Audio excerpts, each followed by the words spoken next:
Entonces, buenas tardes a todos, espero que estén muy bien. Vamos a comenzar con la clase del sistema muscular. La miología, que deriva de la etimología mios, que significa músculo, y logos, estudio o tratado, tiene por objeto el estudio de los músculos y de todos sus anexos. ¿Cuáles son los anexos del músculo? Pues como tal, el hueso y las articulaciones. Los músculos son órganos los cuales tienen una propiedad y la propiedad es la contracción.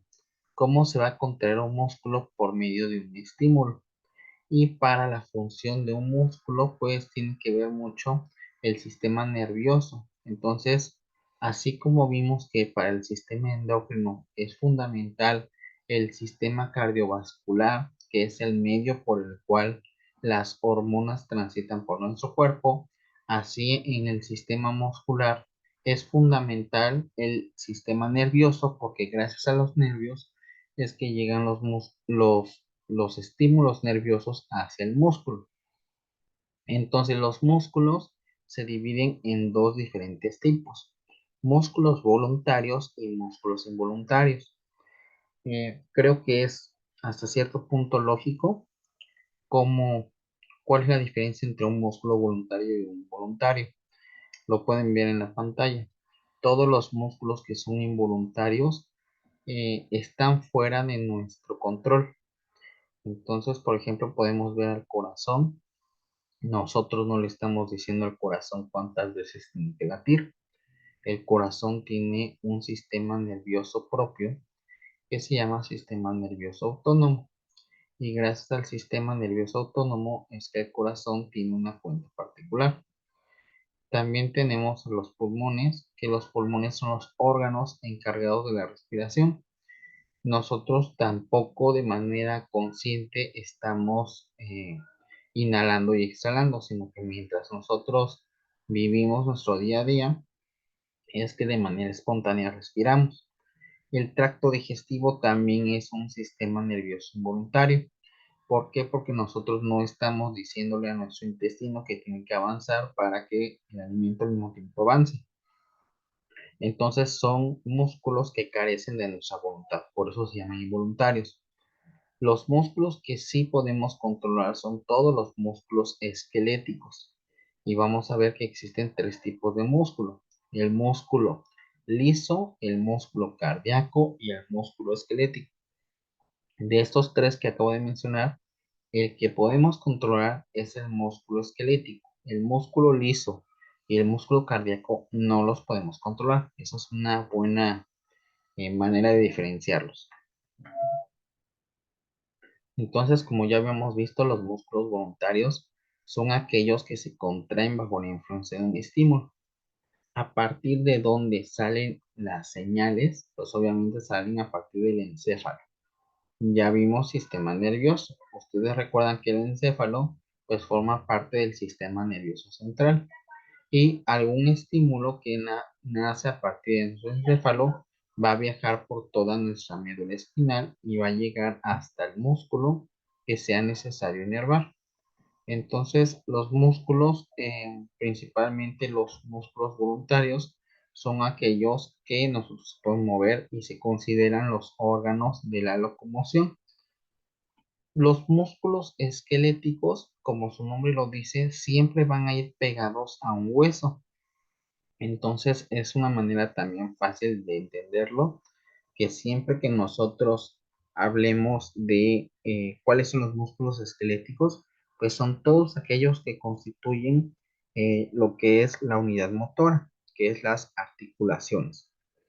Entonces, el bíceps va a tener, perdón, el húmero va a tener su propio músculo que va a ser el bíceps, que se llama bíceps porque son como tal dos brazos musculares o dos fibras musculares que van a componer como tal el músculo de lo que es nuestro brazo.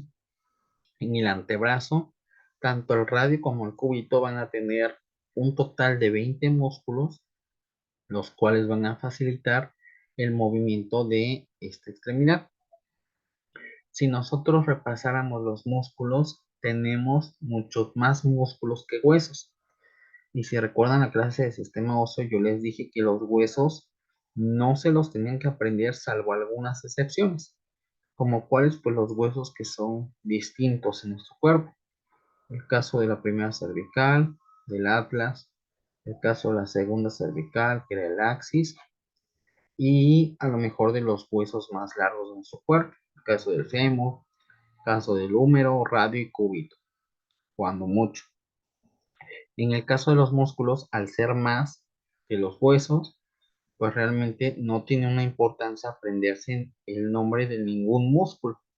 Aquí, por eso es que la clase se hace más sencilla, porque aquí nada más vamos a ver las funciones de los músculos y cómo es que se utiliza o cómo es que se mueve la unidad motora. Bueno, eso fue lo que corresponde a los músculos voluntarios. Ahora, los músculos involuntarios también se llaman músculos viscerales. Esa puede ser pregunta de examen o ha sido pregunta de examen, por eso es que la puse en color rojo. Entonces, los músculos viscerales, porque forman todas las vísceras, que son todos los órganos, se contraen de manera lenta y gradual. Y estos músculos se relajan poco a poco hasta alcanzar sus dimensiones primitivas o iniciales. Estos músculos se pueden encontrar en los aparatos de la digestión, es decir, forman todo el sistema digestivo, en la circulación, formando el sistema circulatorio, en la respiración, formando también el sistema respiratorio. Y bueno, esos son los sistemas más importantes que forman como tal los músculos involuntarios. También tenemos otro tipo de músculo involuntario que es el músculo cardíaco, pero el músculo cardíaco pues tiene su propia clasificación. Entonces, así es como se conocen a las fibras musculares. Tenemos tres: la fibra muscular lisa, la musculoesquelética y la cardíaca. ¿Cuál es una característica en apariencia que podemos ver? Las fibras musculares cardíacas tienen la forma como si fueran unos pantaloncitos, unos pantalones. Estas fibras musculares tienen la forma como de dos haces que salen y se entrecruzan con otra célula. ¿A qué me refiero con esto? Lo voy a ejemplificar con un marcador. Bueno, vamos a poner el dibujo de color rosa. Imaginemos que esta es mi fibra muscular cardíaca. Entonces, como les he mencionado, las fibras musculares cardíacas pues tienen una forma final como si fuera de un pantalón de ambos de los extremos. Entonces, ¿qué es lo que sucede? Que cuando se entrelaza con otra fibra muscular cardíaca, pues la otra fibra muscular también tiene la misma forma. Pero algo importante es que se entrecruzan sus haces. Entonces, esto facilita o esto hace que todas las fibras musculares estén conectadas. ¿Por qué? Porque las formas de pantaloncito están en toda la fibra muscular. ¿Sale? Esa es la manera en la que se conectan las fibras cardíacas. Estas son cardíacas. Cardíacas. Las fibras musculares lisas son mucho más sencillas. Recordemos que habíamos dicho que las fibras musculares lisas las encontramos formando parte del tubo digestivo o del sistema circulatorio. Entonces imaginemos una arteria que aquí tiene su pared y que la pared va a estar formada por células musculares lisas. Entonces las células musculares lisas tienen la forma como si fuera de un ojito. Y entonces estos ojitos, como son células, pues van a tener también su núcleo. Y más o menos así es como se vería la pared de nuestros vasos sanguíneos. Algo similar a esto. Es la forma de un ojo. Entonces, esto es músculo liso. Y el músculo esquelético, que es la fibra muscular más común, esta va a tener una forma más rectangular, con su núcleo central y se van a unir con las otras fibras musculares. De esta manera, si se dan cuenta, ¿cuál de los tres tipos de fibras, ya sean las cardíacas, las lisas o las esqueléticas, ¿Cuál consideran ustedes que tiene una unión más fuerte?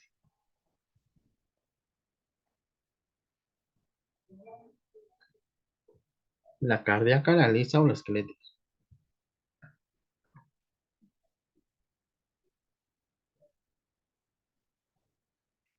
Las uniones más Sería la fuertes esquelética. es la cardíaca. La cardíaca, al estar bien enganchadas unas con otras, hacen que todo el músculo cardíaco o que todo el corazón funcione como uno solo. Cada vez que se contrae al mismo tiempo todo el músculo. Y otra de las células que también tiene un buen agarre es la esquelética, porque aquí están las uniones entre una fibra muscular y otra. Ahora les hago la pregunta, ¿qué tipo de tejido es el que conecta a las fibras musculares?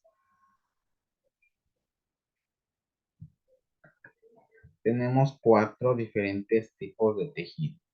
¿Se lo saben?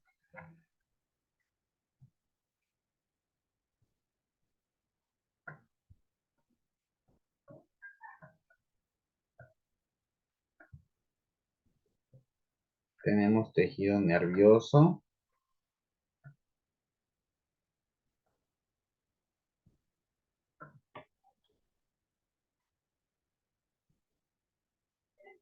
¿se saben los otros tipos de tejido?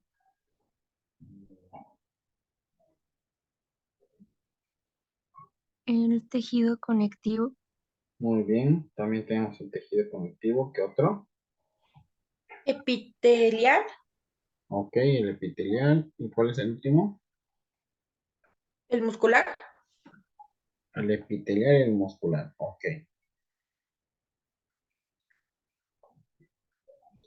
¿Cuál de estos 4 tejidos es el que conecta a las células musculares? El muscular no puede ser porque el muscular forma a las células musculares. Entonces, ¿cuál es? ¿El epitelial, el conectivo o el nervioso? conectivo, Muy bien, la respuesta correcta es el tejido conectivo. Todas las fibras musculares establecen unos lazos de unión por tejido conectivo. Y esa sí puede ser pregunta de examen. Una fibra muscular se une a otra gracias al tejido conectivo que une a cada una de las células. Bien, ¿alguna pregunta con eso?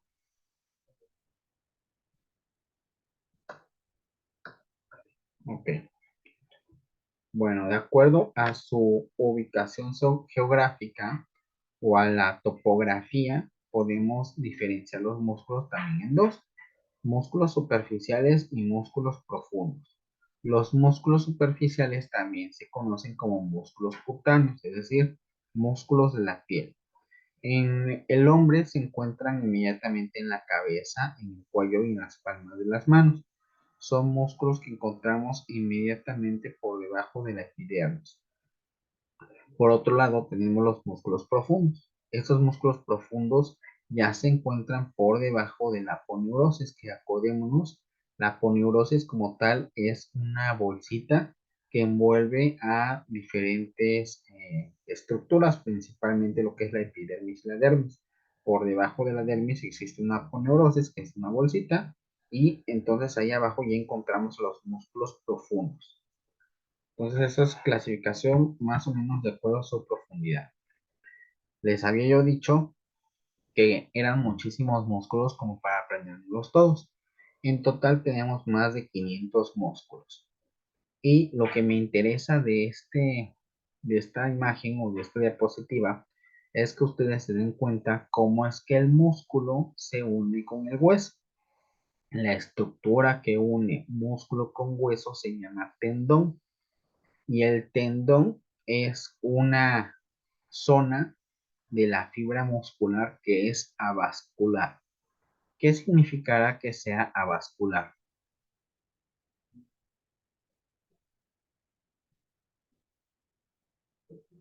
¿Alguien tiene alguna idea?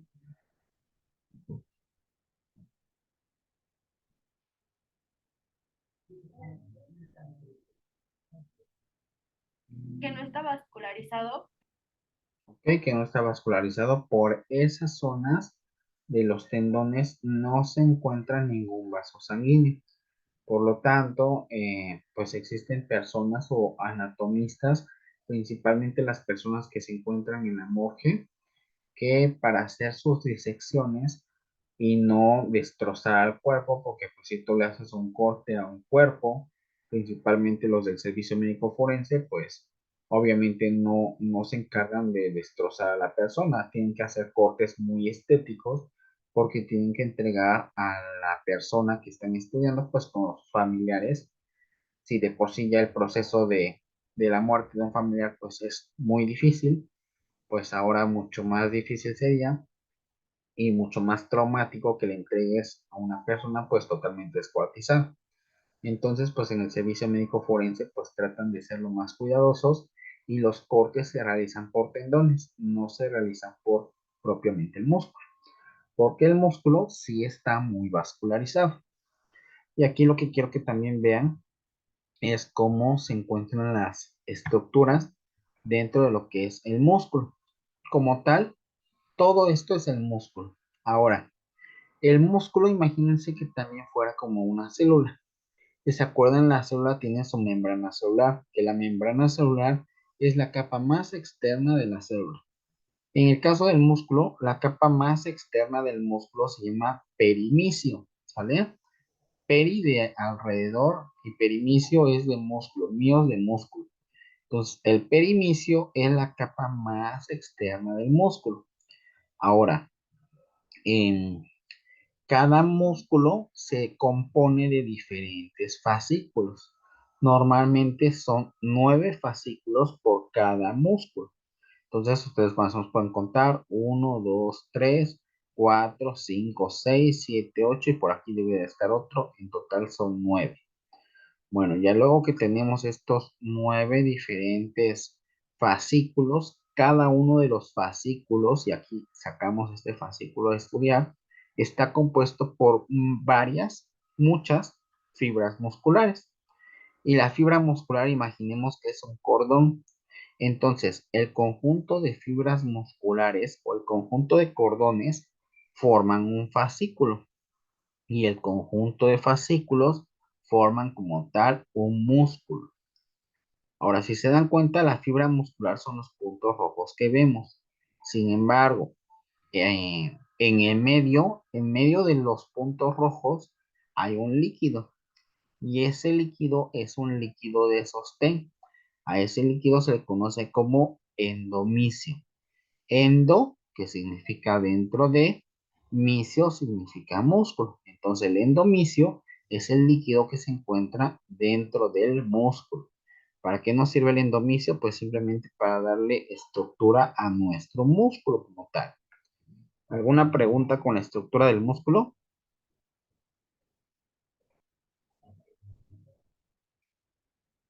¿No? Muy bien. Otra cosa importante que me gustaría que se den cuenta es que los vasos sanguíneos, donde le llega la sangre a los músculos, están en la periferia. Ese es un vaso sanguíneo. Este puntito rojo es otro vaso sanguíneo. Este punto rojo es otro vaso sanguíneo. Y este por acá es otro vaso sanguíneo. Si se dan cuenta, los vasos sanguíneos no se encuentran dentro de los fascículos. Más bien los fascículos y las fibras musculares están totalmente alejados de los vasos sanguíneos. Los vasos sanguíneos simplemente alrededor de lo que son los fascículos es que dan la irrigación ya como tal a todo el músculo. Por eso es que el músculo se ve totalmente rojo, porque más bien lo que estamos viendo es la irrigación o es la sangre de estos vasos sanguíneos que están corriendo por acá. Si, por ejemplo, estos vasitos sanguíneos le dieran la irrigación dentro del endomisio, pues el músculo sería totalmente blanco. Pero a eso se debe que los músculos sean un color rojo. Ahora, el peso de los músculos en nuestro cuerpo es aproximadamente de 3/7 partes del total. Imaginando una persona que pese 70 kilos, aproximadamente 30 de esos 70 kilos, que es un poco menos del 50% de su peso, sería el peso de los músculos. Y todas las personas tenemos una asimetría muscular. ¿Qué significa esa asimetría muscular?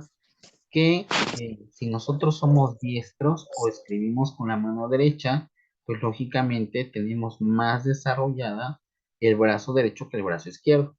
Y si nosotros nos hacen un estudio, normalmente ese estudio lo hacen los nutriólogos, en donde se encargan de medir la masa muscular de cada persona, se podrían dar cuenta que si ustedes son diestros, el lado derecho de su cuerpo va a tener mucha más masa muscular que el lado izquierdo y viceversa. Las personas que son zurdas tienen una mayor masa muscular del lado izquierdo que del lado derecho.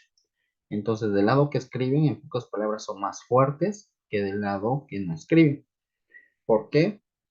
Por la constancia de estar estimulando ese músculo. Ahora, otro concepto importante. Un músculo que se ejercita constantemente es un músculo que se hipertrofia. Hiper significa aumento y trofia significa tono. Entonces, las personas que van al gimnasio a hacer muchas series de ejercicios o repetidas series de ejercicios para fortalecer sus músculos, pues lo esperado es que después de ciertas sesiones, pues empiecen a notar un incremento en la masa muscular de su músculo. Entonces, las personas que van al gimnasio están hipertrofiando el músculo. Un concepto diferente. Atrofia. La atrofia, que de acuerdo a su etimología, A significa sin y trofia significa tono. Las personas que tienen atrofia son personas que dejan de utilizar los músculos y por lo tanto los músculos se vuelven débiles. No sé si a ustedes les ha tocado, la verdad no creo, pero si algunos llegan a o tienen familiares, por ejemplo, que estén postrados en silla de ruedas porque por alguna causa ya no puedan utilizar sus extremidades inferiores o ya no puedan caminar, se podrían dar cuenta que los músculos de esas personas que ya no pueden caminar se hacen muy delgaditos y se pegan al hueso. Ese es un ejemplo de atrofia. ¿Por qué? Porque la persona ya no estimula el músculo y por lo tanto el músculo se hace débil. Entonces son dos conceptos diferentes, hipertrofia y atrofia. Y finalmente ya nada más cerramos con la forma de los músculos. De aquí es exactamente igual que en el sistema óseo. Si recordarán, en el sistema óseo teníamos la clasificación de huesos largos, huesos cortos, huesos planos y huesos irregulares. Aquí en músculos tenemos músculos largos, músculos cortos, músculos planos y se agregan otros dos, que son los orbiculares y los esfinterianos. ¿Qué cosas tienen en común los orbiculares y los esfinterianos? Ambos músculos, tanto los orbiculares como los esfinterianos, tienen una apertura central. En el caso de los orbiculares, tienen la finalidad de rodear una superficie que constantemente se está abriendo, como es el caso de los ojos y de los labios, a diferencia de los esfinterianos. El músculo esfinteriano tiene la finalidad de funcionar como esfínter. ¿Y que es un esfínter? Es una porción de músculo que va a permitir la salida de algo, pero no va a permitir su regreso. ¿Cuál es el principal esfínter que tenemos en el cuerpo? Pues el esfínter, por ejemplo, de la uretra, que es el de la pipí. Va a permitir que la pipí salga en su cuerpo, pero va a impedir que se regrese. Algo similar con el esfínter anal, que es otro esfínter muy común. Tenemos en nuestro recto el esfínter anal, el cual va a permitir la expulsión de heces fecales, pero va a impedir su retroceso. Entonces, eso es la clasificación más importante de los músculos. Entonces, recuerden, músculos largos, pues van a estar siguiendo la trayectoria de los huesos largos y los vamos a encontrar en huesos largos. ¿Como cuáles? Como por ejemplo el húmero, el radio, el cúbito, el fémur. Huesos planos van a estar en forma de lámina y van a encontrarse Pues en zonas donde se abarcan grandes cavidades, como por ejemplo la porción abdominal. Esos son los músculos planos, que también se conocen como músculos anchos, que son sinónimos. Y músculos cortos los tenemos en porciones donde también tenemos huesos cortos. Entonces es lógico pensar que tanto en el carpo como en el tarso, que es la muñeca y el tobillo, vamos a tener también en esa zona músculos cortos. Ahí están los músculos largos, ya los habíamos descrito, pues tienen haces largos, predomina la longitud. Los músculos anchos, que también se conocen como planos, son estos, encontramos principalmente en la cavidad abdominal. Los músculos cortos, ya habíamos dicho, en la superficie del carpo. Y la unidad neuromuscular. Ya con esto terminamos. ¿Qué es la unidad neuromuscular? Es la zona donde se va a reunir o se va a encontrar un nervio con un músculo. Entonces, cada fibra muscular va a recibir una porción de una neurona. Si se acuerdan, en el sistema nervioso, nosotros dijimos que la porción final de una neurona, pues es el botón sináptico.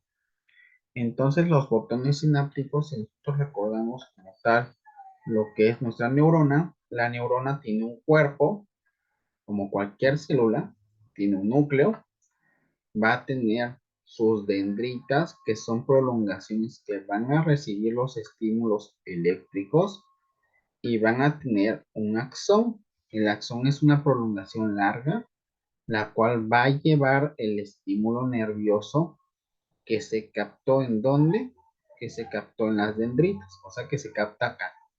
El estímulo se capta aquí en la dendrita, pasa hacia el soma o hacia el cuerpo de la neurona y después recorre todo el trayecto por medio de el axón. La neurona al final tiene botones terminales.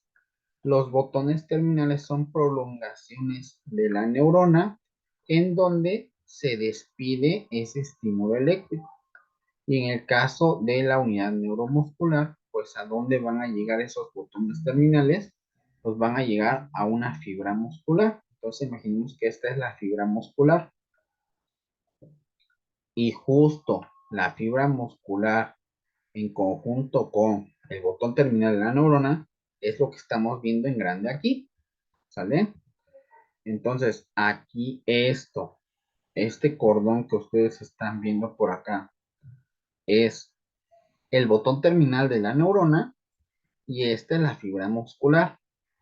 Ahora, ¿cuál es el neurotransmisor que va a pasar de la neurona al músculo, que viaja sobre la neurona? ¿Cómo se llama el neurotransmisor?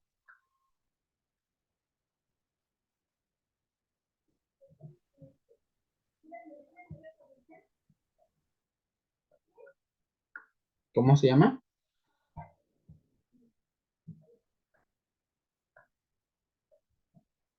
Acetilcolina. Muy bien. La acetilcolina va a ser el principal neurotransmisor. Hay otros, pero el que siempre les preguntan es la acetilcolina. Es el principal neurotransmisor en la unidad neuromuscular.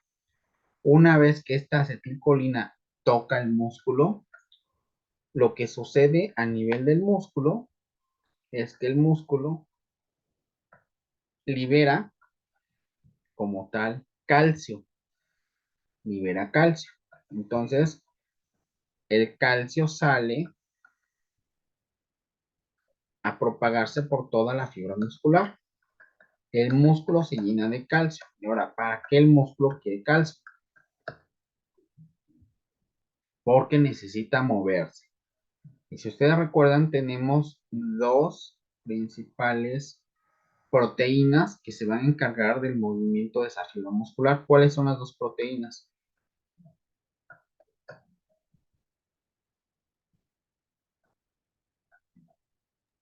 Actina y miosina. Muy bien. Entonces, ahí está la actina y otra la miosina. Miosina. No sé por qué se me va el cursor tan chueco. Pero bueno, está mal. Actina y miocina. Algo que les pueden preguntar en su examen. Voy a borrar todo esto. La miocina es una proteína que es un tubo grueso. Es una proteína grande. Y la actina son cordones musculares, o más bien son proteínas delgadas. ¿Sale? Entonces, a nivel microscópico, podría verse así, más o menos. Las estructuras moradas que estoy dibujando, que son las más grandes, son las de miocina y las naranjas son las de actina. Esto ya es a nivel de el músculo. Entonces, en el momento que el calcio toca a la fibra muscular, este calcio va a salir afuera de la miocina y va a tocar los extremos de la actina. Y la actina se va a unir con la actina. Por ejemplo, esta actina se va a venir para acá y esta actina de este otro extremo se va hacia el centro. Al unirse los extremos de la actina, ¿cómo creen que quede la fibra muscular? Después de ese movimiento, vamos a volver a poner lo que estaba allá arriba, pero ya una vez que se contrae el músculo. Entonces, cuando se contrae, ya los tubos de actina se están tocando. Algo más o menos así. Se juntan las fibras de actina y las de miocina, pues ahí se quedan. Pero se juntan las de actina. Entonces, la parte de arriba, que es esta parte, es una fibra muscular cuando está relajada. Y la parte de abajo es esto, ya es cuando la fibra muscular se ha cortado o se contrae el músculo. Entonces, como se pueden dar cuenta, cuando se contrae el músculo, el tamaño del músculo aumenta o se reduce. Reduce.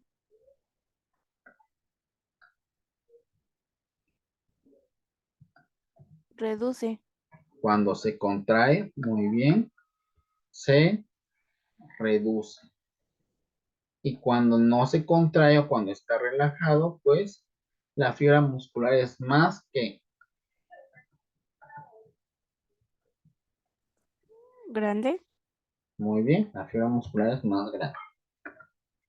¿Alguna pregunta con la unidad neuromuscular?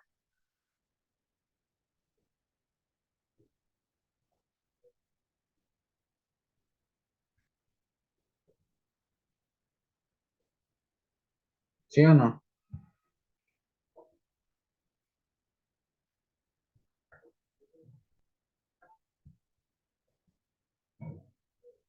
Bueno, creo que no, ¿verdad?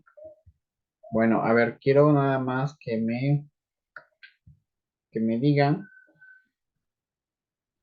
este es un músculo y los demás, este es hueso, este también es hueso y este por aquí también es hueso. Cuando se une hueso con hueso, ¿cómo se llama la estructura que une ambos huesos?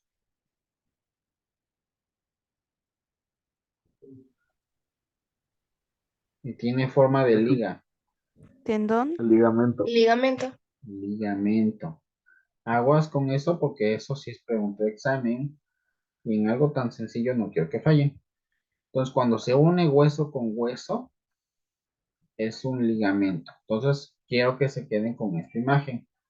Imagínense que es una liga que está uniendo a dos huesos. Cuando hay dos huesos, los unen las ligas. Ahora, cuando tenemos un hueso con un músculo, ¿qué va a ser lo que lo va a unir? Tiene que ser algo que Tendón. esté deforme porque el músculo es una forma diferente, es una forma que se deforma. Entonces a esto se le llama tendón. ¿Sale? Muy bien. Entonces, estructura que une hueso con hueso es ligamento, estructura que une hueso con músculo es tendón.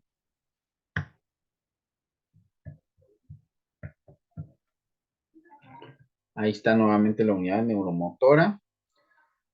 Y bueno, eso ya lo expliqué, ya saben ustedes, cuando llega en la unidad neuromuscular, se libera la acetilcolina llega a la fibra muscular, donde se encuentra la actina y la miosina, que son las principales proteínas que se van a contraer, y entonces ahí es donde, una vez que llega ese estímulo, la acetilcolina hasta la actina y la miosina, se liberan como tal unidades de calcio que van a favorecer la contracción muscular. Y lo que les dibujé, chicos, es justo esta parte. Esto fue lo que les dibujé. Estas tiritas delgaditas que ustedes están viendo son las tiras de actina. Y las gruesas que intercalan a las de actina, miren, estas son de actina. Todas las que estoy dibujando son de actina. Y estas gruesas son las de miosina. Las de miosina son las que atraviesan todo el músculo. Entonces, así es como se lleva la interacción entre actina y miosina. Repito nuevamente, hueso con hueso es ligamento y hueso con músculo es tendón. ¿Va? Hueso con hueso es ligamento, hueso con músculo es tendón. Conclusiones. Los músculos permiten que el cuerpo pueda moverse y al mismo tiempo mantenga su estabilidad, ya sea en reposo como en movimiento. La mecánica muscular es aquella que nos proporciona el buen uso de nuestro cuerpo, evitando lesiones, y una buena coordinación del sistema muscular y el sistema nervioso nos favorece el movimiento equilibrado de nuestro cuerpo. Y ahorita que hablamos de equilibrio y movimiento equilibrado, pues nada más recordar que de las estructuras que se encargan de coordinar el equilibrio, pues es el cerebelo y se encuentra en el encéfalo. Nada más sería eso. Terminamos el fracaso de la vida. El fracaso es parte de la vida. Si no fracasas, no aprendes, y si no aprendes, no cambias.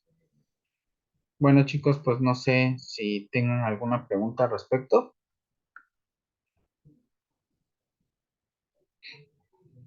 ¿No? Vale, les dije que iba a ser sencillo el día de hoy.